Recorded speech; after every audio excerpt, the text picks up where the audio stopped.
1990 में जब मेरी शादी हुई थी तो मेरी शादी होने के तकरीबन 15 या 20 दिन के अंदर अंदर ही जो मेरी सास थी उन्होंने मेरे शौहर को कह दिया था कि अपने लिए किसी दूसरे घर का इंतज़ाम कर लो। अब क्योंकि जो हमारी शादी थी वो वैसे भी पसंद की शादी थी, तो मुझे शादी से पहले अंदाज़ा था कि मेरे लिए किस तरह की मुश्किलात होने वाली हैं। मेरा नाम किरण है और आज जो वाक़या मैं आपके साथ शेयर करने वाली हूँ, ये कुछ इस तरह का वाक़या है जिसके असरात आज तक मेरी ज़िंदगी में मौजूद हैं।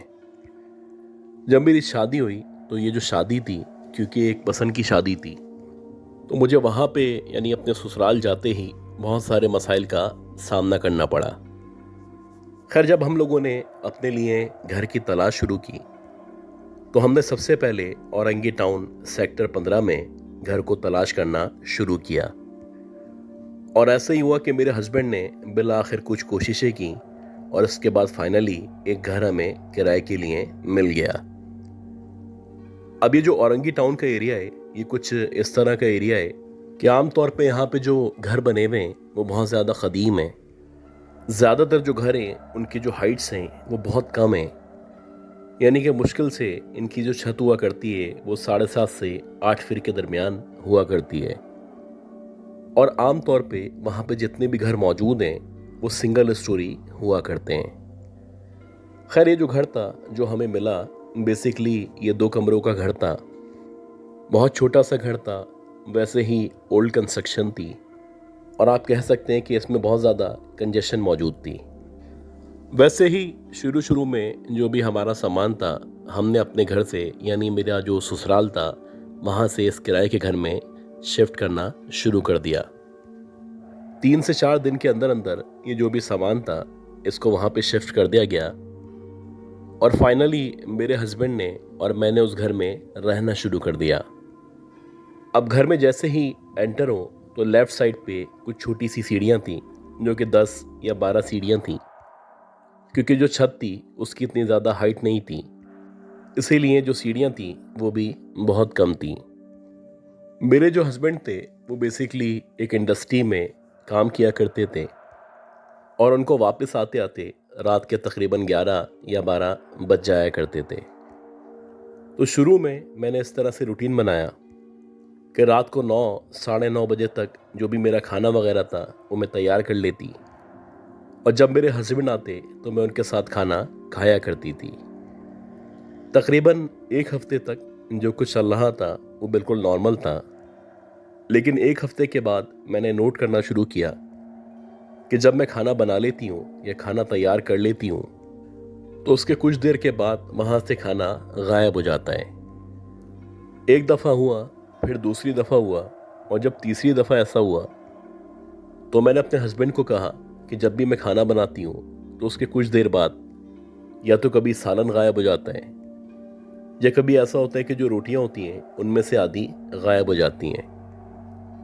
अब ये सुनने के बाद जो मेरे हस्बैंड थे, बजाय इसके कि वो इसको एडमिट करते या मेरी बात को बैक करते, उनका यही कहना था कि शायद तुम्हारा वहम होगा, भला घर के अंदर से खाना कैसे गायब हो सकता है। खैर, इसी तरह 2-4 दिन मज़ीद गुजरे और मुझे अच्छी तरह याद है कि एक रात के तकरीबन 9 साढ़े 9 बजे का टाइम था और मैं गुसल खाने के अंदर मौजूद थी और मैं शावर ले रही थी। शावर लेते लेते मुझे एकदम से ऐसा लगने लगा जैसे किसी के रोने की या सिसकियाँ लेने की आवाज़ आ रही है। अब ये जो आवाज़ थी इतनी करीब से आ रही थी, बाकायदा लग रहा था जैसे इस गुसल खाने के बाहर या तो कोई खड़ा हुआ है या फिर जहाँ पे सीढ़ियाँ मौजूद हैं वहाँ पे कोई मौजूद है। अब ये जो आवाज़ थी ये बाकायदा एक औरत की आवाज़ थी, तो मुझे लगा कि शायद जैसे जो पड़ोसी हैं या सामने वाले जो घर वाले हैं, ये उनके सामने वाले घर से या बराबर वाले घर से किसी औरत के रोने की आवाज़ आ रही है। लिहाजा मैंने इसको इग्नोर किया और दोबारा से शावर लेने में बिज़ी हो गई। अभी मुझे 3-4 मिनट ही गुजरे होंगे कि अब बाकायदा मुझे लगने लगा कि ये जो आवाज़ है ये वाकई में जो गुसल खाना है उसके बाहर की तरफ से आ रही है। कहीं ऐसा तो नहीं कि कोई मेरे घर में दाखिल हो चुका है। जैसे ही मेरे जहन में इस तरह का ख्याल आया तो एकदम से मैंने हल्का सा दरवाज़ा खोला और शावर लेते लेते बाहर की तरफ देखने लगी।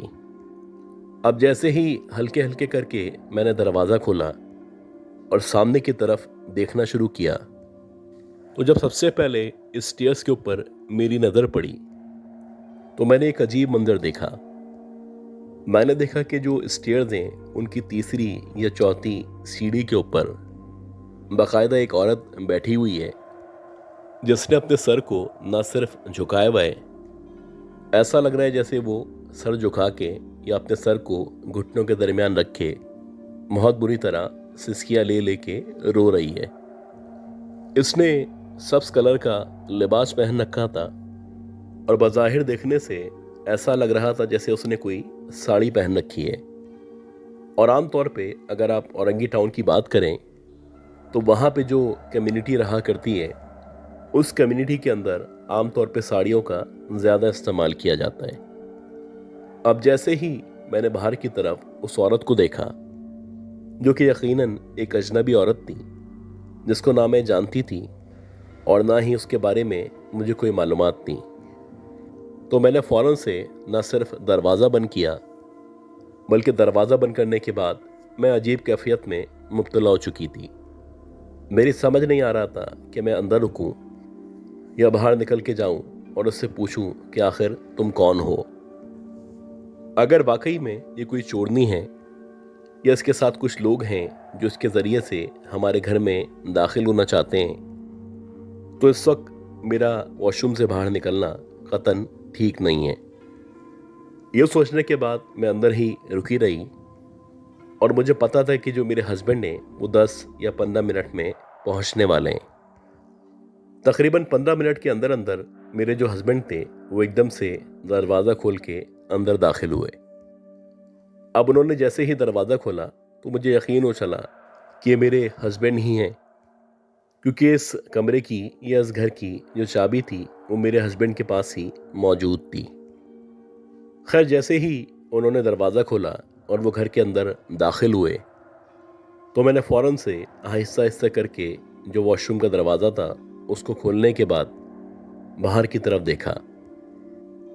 और अब जब मैंने बाहर की तरफ देखा तो मैंने देखा कि वहाँ पे कोई भी मौजूद नहीं है और मेरे हस्बैंड घर के अंदर दाखिल हो रहे हैं। बहरहाल अपने हस्बैंड को देखने के बाद मेरी जान में जान आई और मैं गुस्ल खाने से निकल के बाहर आ गई। अब जब मैं गुस्ल खाने से निकल के बाहर की तरफ आई तो मेरे हस्बैंड को अंदाज़ा हो चुका था यकीनन मैं किसी न किसी परेशानी का शिकार हूँ। और जब उन्होंने मुझसे पूछा तो मैंने उनको बताया कि अभी यहाँ पे स्टेयर्स के ऊपर कोई औरत बैठी हुई थी। अब ये सुनते ही जो मेरे हस्बैंड थे सबसे पहले उन्होंने छत के ऊपर जाके चेक किया और पूरी तरह से जब घर मुकम्मल तौर पे देख लिया तो उनको यकीन हो चला कि घर के अंदर कोई भी मौजूद नहीं है। उनका यही कहना था कि हो सकता है कोई चोरनी हो, कोई मांगने वाली हो जो किसी भी तरकीब से घर के अंदर दाखिल हो गई हो।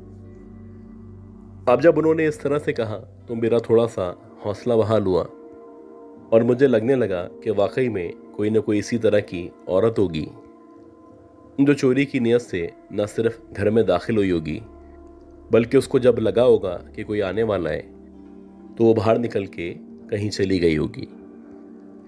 अब ये जो बात थी इसको इग्नोर किया गया और इसी तरह 3 या 4 दिन मज़ीद गुजर गए। 3-4 दिन के बाद इत्तफाक से जो मेरा मैका था वहाँ पे किसी की शादी थी, तो मैं घर में मौजूद थी और तैयार हो रही थी, जबकि जो मेरे हस्बैंड थे उन्होंने कहा था कि मैं जैसे ही आऊँगा तो फिर शादी में या जहाँ भी हमें जाना है वहाँ पे रवाना हो जाएंगे। नॉर्मली जब आप तैयार होते हैं तो आप शीशे का इस्तेमाल किया करते हैं। इत्तफाक से जब मैं तैयार हो रही थी तो ना सिर्फ लाइट गई हुई थी बल्कि इसके साथ साथ मेरे पास कोई भी कैंडल वगैरह मौजूद नहीं थी। खैर मैं अंदाज़न अपने हिसाब से तैयारी करने के बाद वेट कर रही थी कि लाइट आ जाए और जब लाइट आ जाएगी तो थोड़ा बहुत अपने आप को शीशे में देखूंगी और उसके बाद अपने शौहर के हमरा रवाना हो जाऊंगी। इत्तेफाक से मैं उस वक्त शीशे के सामने बैठी हुई थी। किसी दौरानिये में एकदम से लाइट आई, और जैसे ही लाइट आई और मेरी नज़र शीशे के सामने पड़ी या मैंने शीशे की तरफ देखा, तो शीशे में मेरा अक्स तो नज़र आ रहा था, लेकिन मैंने देखा कि मेरे बिल्कुल बराबर में कोई 17 या 18 साल की लड़की है जो शीशे में नज़र आ रही है। और ना सिर्फ वो शीशे में नज़र आ रही है, बल्कि ऐसा लग रहा है कि उसका जो चेहरा है वो थोड़ा सा येलोइश है। इसके साथ साथ जब मैंने उसकी आंखों पे या उसके चेहरे पे मज़ीद गौर किया, तो मैंने देखा कि उसकी जो आंखें हैं, उन आंखों में से कुछ अजीब सी रोशनी है जो ना सिर्फ बाहर निकल रही है, बल्कि इसके साथ साथ उसकी जो आंखें हैं, ऐसा लग रहा है जैसे वो सूज चुकी हैं। एक अजीब कैफियत थी जो ना सिर्फ मुझ पे तारी थी, बल्कि मेरी समझ ही नहीं आ रहा था मैं क्या करूं, क्या ना करूं। खैर, मेरे बराबर में फिजिकली कोई भी मौजूद नहीं था, लेकिन शीशे के अंदर मुझे वो लड़की मुकम्मल तौर पे नज़र आ रही थी। उसके बाद मैंने एक ज़ोर से चीख मारी है, और जब मैंने चीख मारी है तो उसके बाद मुझे कुछ भी याद नहीं है। जब मेरी आंख खुली तो मेरे हस्बैंड मेरे करीब मौजूद थे, और ना सिर्फ करीब मौजूद थे, बल्कि मुझ पे पानी छिड़कने की या डालने की कोशिश कर रहे थे। खैर, जैसे ही मैंने अपने हस्बैंड को देखा तो मैंने एकदम से ना सिर्फ रोना शुरू कर दिया, बल्कि जैसे तैसे रोते हुए उनको सारा का सारा वाक़या बताया। ये जो रात थी, ये रात हमारी उस घर के अंदर न सिर्फ आखिरी रात थी, बल्कि उसके बाद से हम लोगों ने तौबा कर ली थी कि इस पूरी गली में, ख़ास तौर पे इस एरिया में, हमें कोई भी मकान नहीं लेना है। और अल्लाह का शुक्र कि वो जो स्टेट एजेंट था या वो जो भी मालिक था, उसने भी हमारे साथ कोऑपरेट किया। आज भी उस इलाके में या उस सेक्टर में वो मकान मौजूद है, और आज भी वहाँ पे ताला लगा हुआ है। मुझे नहीं पता कि हमारे बाद कितने लोग वहाँ पे आए और आके रह के चले गए, लेकिन जब भी हमारा उस घर के सामने से या उस तरफ से गुज़र होता है, वो ना सिर्फ उस घर में ताला लगा हुआ होता है, बल्कि ऐसा लगता है कि उस घर के अंदर कोई ना कोई है जो मौजूद है और आज भी हमारा इंतज़ार कर रहा है।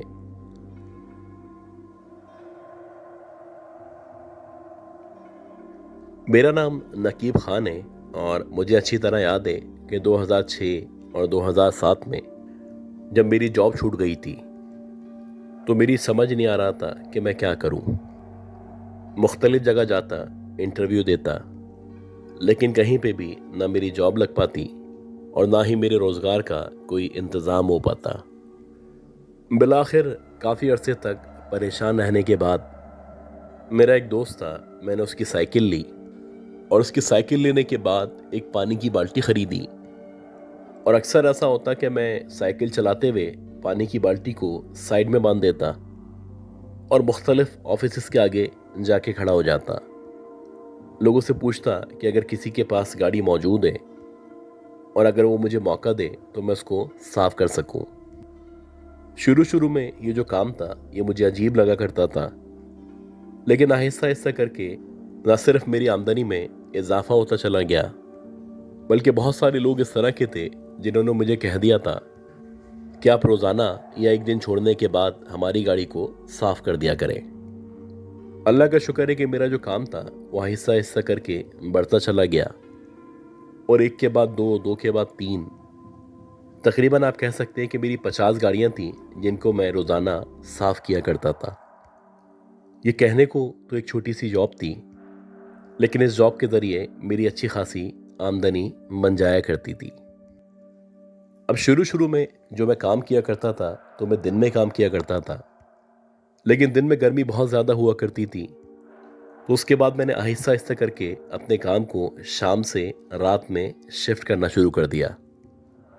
और बिलाखिर फाइनली ऐसा हुआ कि मैं रात को 11-12 बजे निकलता और सुबह के तकरीबन 4 या 5 बजे तक फ्री हो जाता। तो वैसे ही एक रात थी और रात के तकरीबन 11-11:30 बजे का टाइम था। मैं इत्तफाक से गुलशन मेमार के अंदर मौजूद था और वहाँ पे कुछ गाड़ियाँ थीं, वहाँ पे सफाई कर रहा था। अब ये जो गाड़ियाँ थीं ये बेसिकली एक पार्क के सामने मौजूद थीं और इनके जो मालिकान थे उन्होंने कह दिया था कि जब भी आप आया करें तो हमारे घर से ना सिर्फ गाड़ी की चाबी ले लिया करें बल्कि साफ करने के बाद वापस कर दिया करें। खैर, मैंने एक घर से गाड़ी की चाबी ली और ये जो कार थी ये पार्क के बिल्कुल बराबर में मौजूद थी। अब जब मैं इस गाड़ी को साफ करने के लिए आगे बढ़ा तो जो बराबर में पार्क था मेरी उस तरफ नज़र पड़ी।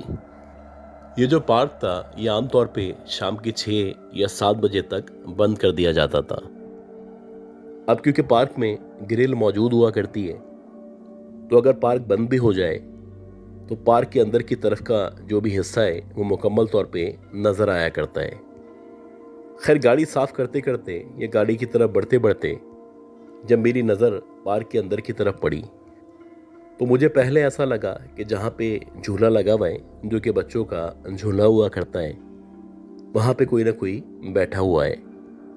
खैर, मैंने इग्नोर किया और मैं गाड़ी को साफ करने लगा। अभी जबकि मैं गाड़ी को साफ कर रहा था तो मुझे एकदम से किसी के हंसने की आवाज़ सुनाई दी। ये जो आवाज़ थी ये मुकम्मल तौर पे एक जनाना आवाज़ थी और ऐसा लग रहा था जैसे कोई लड़की है जो मुसलसल हंस रही है। पहले मुझे लगा कि शायद ये जो करीबो जवार में घर मौजूद हैं यह हंसने की आवाज़ वहाँ से आ रही है, लेकिन जब मैंने आहिस्ता आहिस्ता करके आवाज़ पे गौर करना शुरू किया तो मुझे यकीन हो चला कि ये जो आवाज़ है बेसिकली ये पार्क के अंदर की तरफ से आना शुरू हुई है। अब जैसे ही मैंने इस आवाज़ को फॉलो करते करते पार्क के अंदर की तरफ देखना शुरू किया तो मैंने देखा कि जो पार्क के अंदर झूला लगा हुआ है वो ना सिर्फ ज़ोर ज़ोर से हिल रहा है बल्कि ऐसा लग रहा है जैसे उसके ऊपर कोई बड़ी उम्र की औरत बैठी हुई है। अब ये जो औरत थी मज़ाहिर देखने से 40 या 45 साल की लग रही थी, लेकिन इतनी रात में इस अंधेरे में जबकि पार्क बंद हो चुका है तो ये औरत अकेली पार्क के अंदर क्या कर रही थी। और ना सिर्फ ये क्या कर रही थी बल्कि कुछ अजीब तरीके से पागलों की तरह हंस रही थी। अब मैं मुसलसल उस औरत की तरफ देख रहा था कि देखते ही देखते ऐसा लगा जैसे वो जो औरत है वो एकदम से झूले के ऊपर से उतरी है और उसने मेरी तरफ बढ़ना शुरू कर दिया है। जैसे जैसे वो जो औरत थी मेरी तरफ बढ़ती चली आ रही थी वैसे वैसे लगने लगा था जैसे उसका जो चेहरा है वो ना सिर्फ जला हुआ चेहरा है बल्कि उसके जो हाथ हैं या उसके जो पाँव हैं वो कुछ अजीब तरीके से टेढ़े हुए हैं, जैसे कि आमतौर पे पोलियो के मरीज के पाँव टेढ़े मेढ़े हुआ करते हैं। बिल्कुल वैसे ही कुछ अजीब तरह के उसके हाथ और पाँव थे।